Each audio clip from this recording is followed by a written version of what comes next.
I'm deeply honored to receive the President's Distinguished Professor Award. The President confers that award based on a recommendation from a committee of the Academic Senate.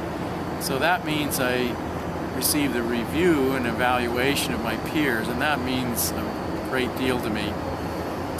I'm especially touched when I think of how many colleagues around me whose teaching I admire and are really role models for me.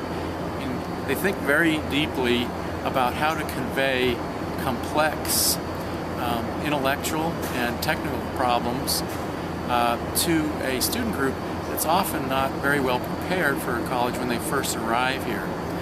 And my colleagues do a superb job of that, so every day I think I come here trying to match their example and try to advance what I think is a very important mission, which is to bring first-rate university education to our urban student body and a very diverse student body.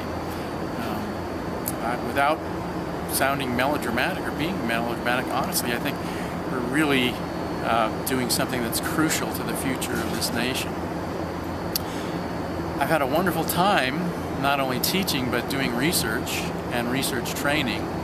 For many years I looked at processes, natural processes and ecosystems to answer some big questions, big academic questions of ecology. And one I spent the most time with is how do predators and prey coexist stably over long periods of time. More recently, I've started to work on problems that have an applied valence to them, applied significance. Among them, I'm looking at ecological disturbance. So storm winds tear up trees, uproot them over many, many square acres.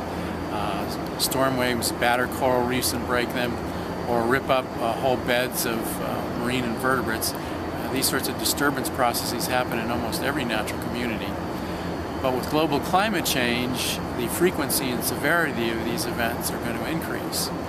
So my colleague Dr. Dejanay and I are working on a set of theoretical models as to how that process unfolds in general. And I'm testing some of our ideas on the rocky shores of British Columbia, where there's just mountainous wave action and very rich communities that are being disrupted by this process. It's a natural process, but as we force the environment, add more energy to the atmosphere, we're going to see more and more dramatic effects that will garner a lot of interest.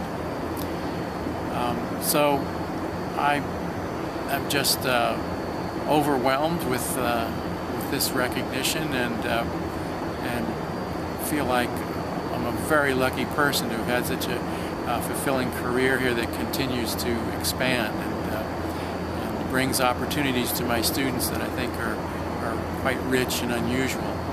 So thank you, Cal State LA community.